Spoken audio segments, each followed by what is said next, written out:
Hello दोस्तों and welcome to NCERT zone. इस वीडियो में हम बात करने वाले हैं लैंग्वेजेस ऑफ इंडिया की। ठीक है, तो इंडिया में जो भी जितने भी क्लासिकल लैंग्वेजेस हैं, क्लासिकल लैंग्वेज होता क्या है इसके बारे में भी डिस्कस करेंगे। साथ ही साथ ऑफिशियल लैंग्वेज की बात करेंगे और 8th शेड्यूल में जितने भी लैंग्वेजेस हैं, हमारे जो कॉन्स्टिट्यूशन है उसके 8th शेड्यूल में जितने भी 22 लैंग्वेजेस हैं उनकी बात करेंगे। कौन कब ऐड हुआ उसकी भी बात करेंगे। साथ ही साथ जितने भी स्टेट्स हैं उसके लैंग्वेजेस की और यूनियन टेरिटरीज के लैंग्वेजेस की बात करने वाले हैं। तो काफ़ी इंपॉर्टेंट लेक्चर रहने वाला है, काफ़ी इंपॉर्टेंट वीडियो रहने वाला है आपके आने वाले एग्जामिनेशन के पॉइंट ऑफ व्यू से।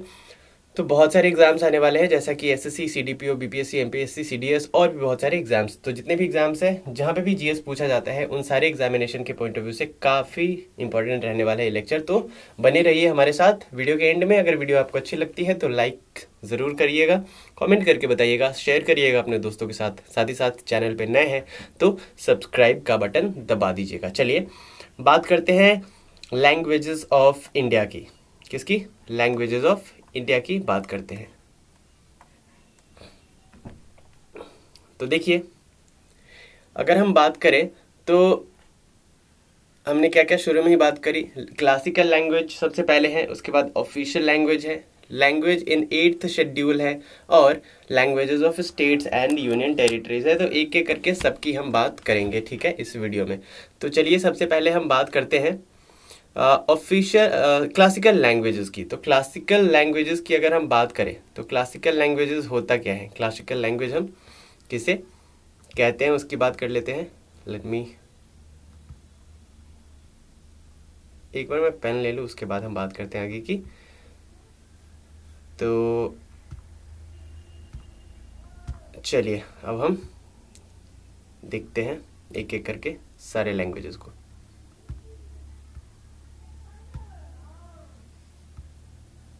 वेट कर लीजिए थोड़ा सा।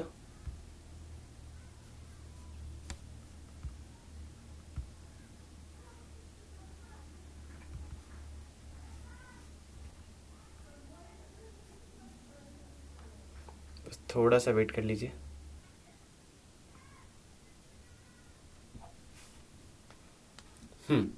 तो सबसे पहला जो हमारे सामने है वो है क्लासिकल लैंग्वेजेस। तो क्लासिकल लैंग्वेजेस अगर देखें तो क्लासिकल लैंग्वेज होता क्या है, सबसे पहले तो हम ये देखेंगे कि क्लासिकल लैंग्वेज क्या होता है। तो देखिए, इंडिया में अगर हम बात करें अभी करेंटली तो टोटल कितने क्लासिकल लैंग्वेजेस है, तो टोटल 6 क्लासिकल लैंग्वेजेस है। कितने क्लासिकल लैंग्वेजेस है? 6 क्लासिकल लैंग्वेजेस है अभी इंडिया में। और ये जितने भी 6 के 6 क्लासिकल लैंग्वेजेस है ना, ये सारे के सारे कॉन्स्टिट्यूशन जो हमारा है उसके 8th शेड्यूल में लिस्टेड है।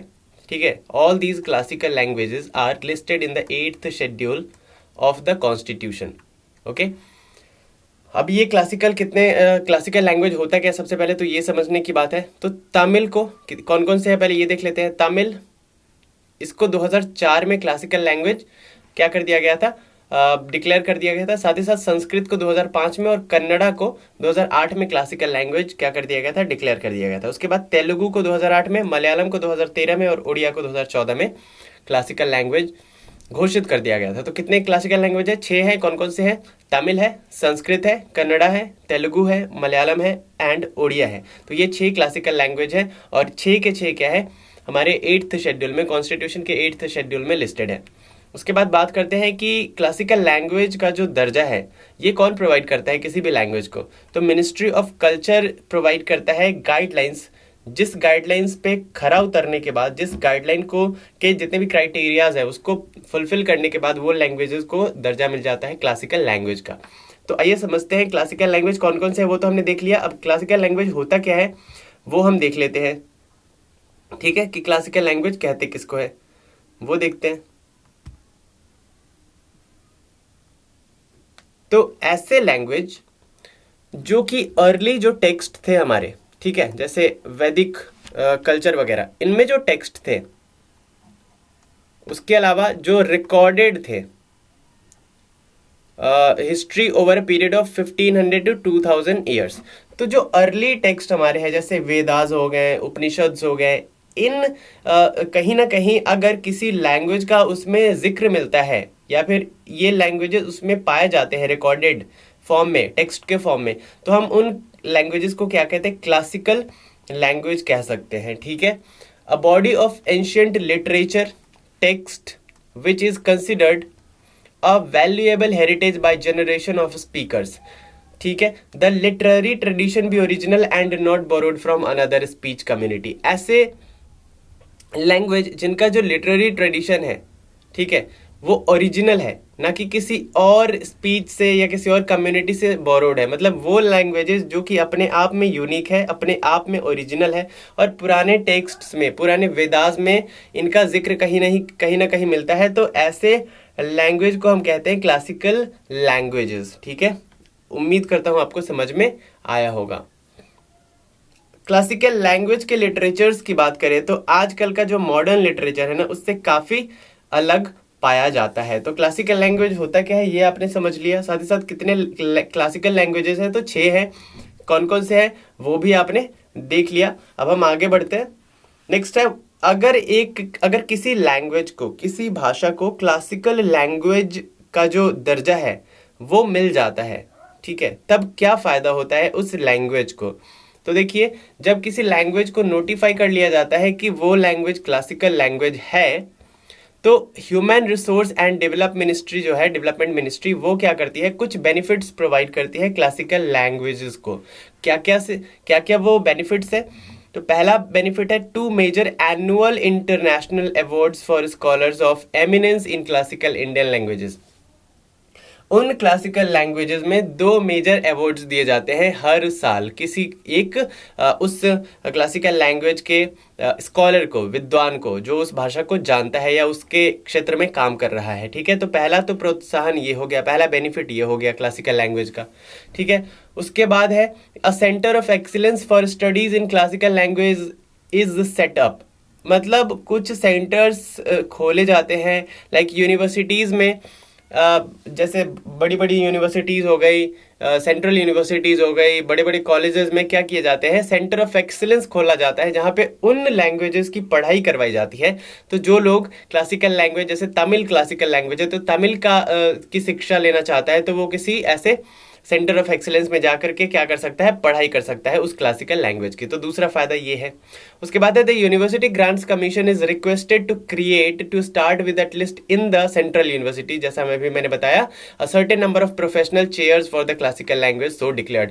तो यूनिवर्सिटी ग्रांट कमीशन से रिक्वेस्ट की जाती है कि कम से कम सेंट्रल यूनिवर्सिटीज़ में, जितने भी सेंट्रल यूनिवर्सिटीज़ है, कम से कम वहाँ पे इस तरह के सेंटर ओपन किए जाए जहाँ पे क्लासिकल लैंग्वेजेस की पढ़ाई की जा सके। तो आप देखते होइएगा, अगर आप किसी सेंट्रल यूनिवर्सिटी में जाते हैं, लाइक JNU, DU, BHU, तो वहाँ पे आपको बहुत सारे इस तरीके के डिप्लोमा कोर्सेज मिल जाएंगे अलग अलग लैंग्वेजेस में। जैसे तमिल आपको सीखना है तो वहाँ पे आप तमिल सीख सकते हैं, ओडिया सीख सकते हैं। तो जितने भी क्लासिकल लैंग्वेजेस हैं ये सीख सकते हैं। तो ये फायदा है किसका, क्लासिकल लैंग्वेज डिक्लेयर होने का।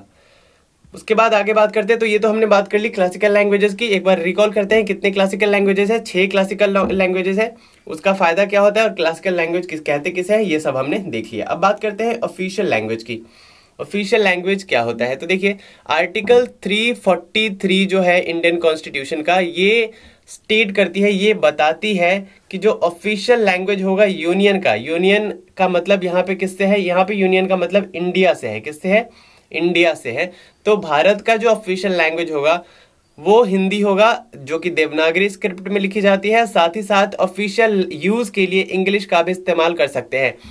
पहले ये जो इंग्लिश को इस्तेमाल करने का वो दिया गया था, परमिशन दिया गया था हिंदी के साथ साथ, ये 15 साल के लिए दिया गया था। और कब दिया गया था, 1947 में दिया गया था ये आदेश कि हिंदी के साथ साथ आप as a official language English को भी यूज कर सकते हैं 15 साल के लिए। लेकिन बाद में क्या किया गया, कॉन्स्टिट्यूशनल अमेंडमेंट किया गया और इस ऑफिशियल लैंग्वेज एक्ट 1963 के द्वारा ये अलाउ कर दिया गया कि जो इंग्लिश का कंटिन्यूएशन है ना, इंग्लिश चलता रहेगा हिंदी के साथ साथ, इंडियन गवर्नमेंट के जितने भी ऑफिसेज हैं उनमें चलता रहेगा, until legislation decides to change it, जब तक कि जो विधायिका है हमारी वो डिसाइड ना कर ले कि अब इस लैंग्वेज को, इंग्लिश को एज ऑफिशियल लैंग्वेज खत्म करना है। तो अभी आपसे अगर कोई पूछे कि ऑफिशियल लैंग्वेज क्या है इंडिया का, तो हिंदी के साथ साथ इंग्लिश है, यानी कि ऑफिशियल काम काज के लिए आप हिंदी और इंग्लिश दोनों का इस्तेमाल कर सकते हैं, ठीक है। अगर आपसे कोई पूछे कि हमारा नेशनल लैंग्वेज क्या है, तो हमारा नेशनल लैंग्वेज कुछ नहीं है, ठीक है। ऑफिशियल लैंग्वेज तो है, नेशनल लैंग्वेज राष्ट्रीय भाषा हमारी नहीं है।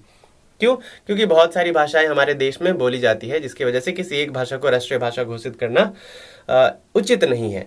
उसके बाद हम बात करते हैं लैंग्वेजेस इन 8th शेड्यूल। अब हम बात करते हैं कि 8th शेड्यूल में जितने लैंग्वेजेस हैं उनकी बात करते हैं। तो 8th शेड्यूल क्या है ये पहले हम समझ लेते हैं। तो 8th शेड्यूल क्या है? एक 8th शेड्यूल ये बताता है कि जो ऑफिशियल लैंग्वेज है ना वो इंडिया का, वो उसके बारे में बताता है। साथ ही साथ 8th शेड्यूल के साथ साथ पार्ट जो 17 है कॉन्स्टिट्यूशन का, पार्ट 17 ये भी बताता है इंडिया के इंडिया के लैंग्वेजेस के बारे में, ठीक है, ऑफिशियल लैंग्वेजेस के बारे में, जो कि कॉन्स्टिट्यूशन में लिस्टेड है। उसके बाद आर्टिकल की बात करें तो 343 से 351 तक क्या है, इन लैंग्वेजेस की बात की गई है। ओके, अब 8th शेड्यूल में कितने लैंग्वेजेस हैं? तो 8th शेड्यूल में टोटल 22 लैंग्वेजेस है। तो क्या ये सारे के सारे लैंग्वेजेस एक बार में ही लिस्ट कर दिए गए थे, एक बार में ही डाल दिए गए थे इस लिस्ट में, या फिर पहले कुछ कुछ भाषाओं को डाला गया था, बाद में और को ऐड किया गया? तो चलिए देखते हैं एक एक करके।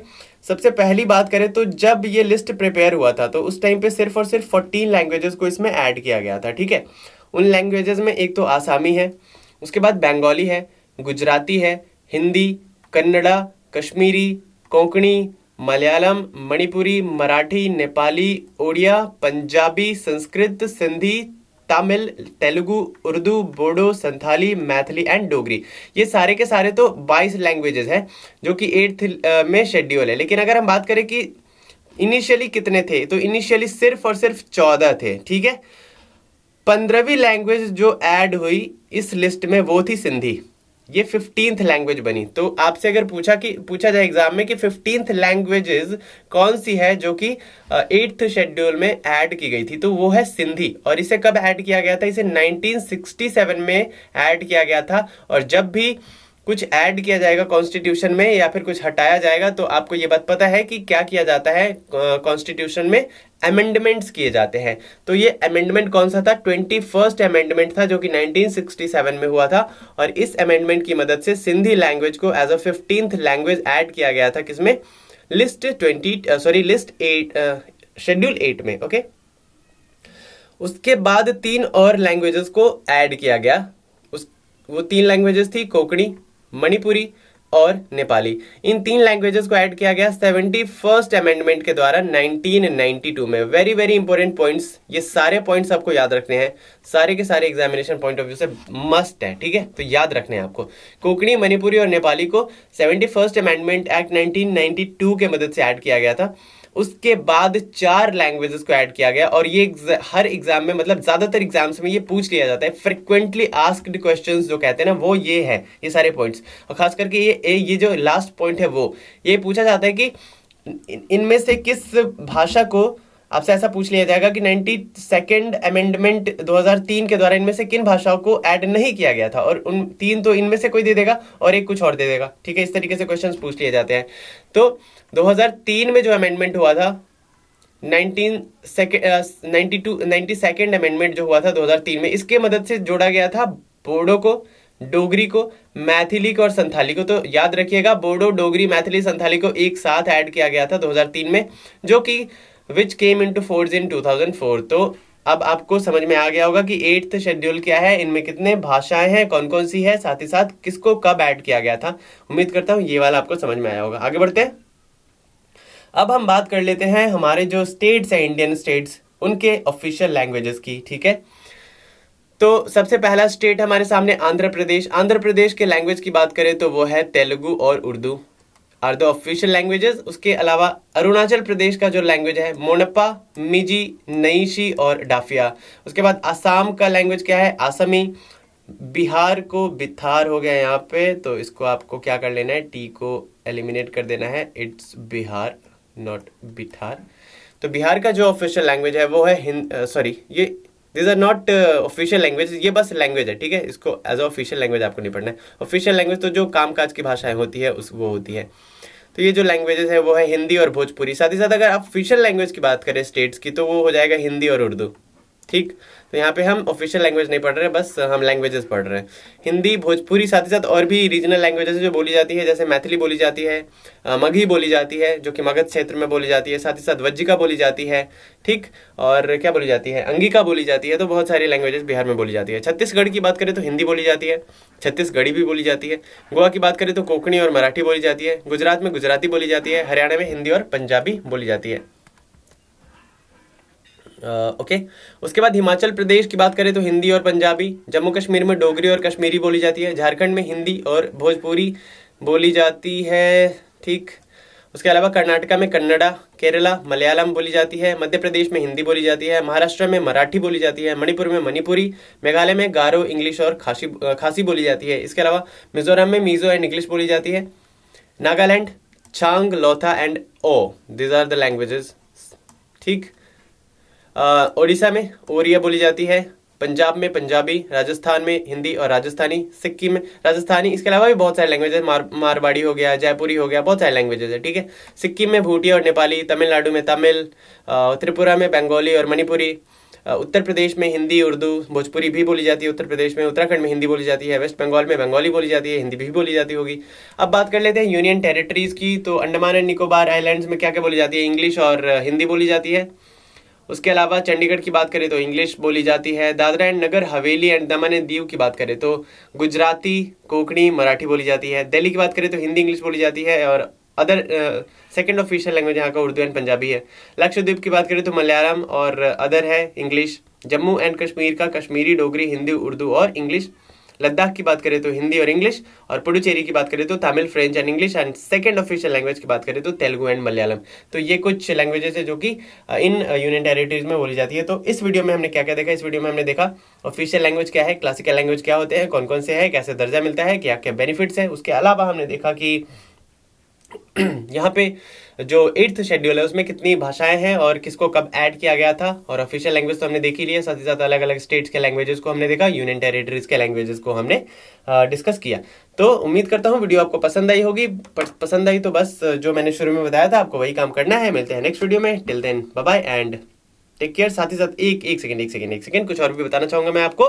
कुछ और क्या बताना चाहूंगा, अगर आप हमें सपोर्ट करना चाहते हैं तो हमारे चैनल के नीचे ज्वाइन बटन है, उस पर क्लिक करके आप हमें सपोर्ट कर सकते हैं। साथ ही साथ हमारे कुछ कोर्सेज चल रहे हैं, किसके अलग अलग कोर्सेज चल रहे हैं, जैसे लूसेंट ऑब्जेक्टिव चल रहा है, लूसेंट सब्जेक्टिव का कोर्स चल रहा है। ये पेड कोर्सेज है लाइक और राइट। एंड पेड कोर्सेज के इतने ज़्यादा प्राइसेस है नहीं, 500 पर कोर्स है। अगर आप साथ में 2-3 कोर्सेज लेते हैं तो आपको डिस्काउंट भी है। तो अगर आप लेना चाहते हैं, अच्छा क्राउन सब्जेक्टिव भी चल रहा है, तो अगर आप ये लेना चाहते हैं तो क्या कर सकते हैं, डिस्क्रिप्शन में जो नंबर है ना उस पर आप मैसेज कर सकते हैं या फ़ोन कर सकते हैं, पूछ सकते हैं आप के जो भी डाउट्स है उसके बारे में। बहुत सारे लोगों ने इनरोल कर लिया है, तो आप इनरोल करिए आके और मज़े लीजिए क्लास के, ठीक है। साथ ही साथ हम लॉन्च करने वाले हैं बीपीएससी का कोर्स, जो कि बहुत जल्दी हम अनाउंस करने वाले हैं। तो बने रहिए हमारे साथ, देखते रहिए एनसीईआरटी जोन को।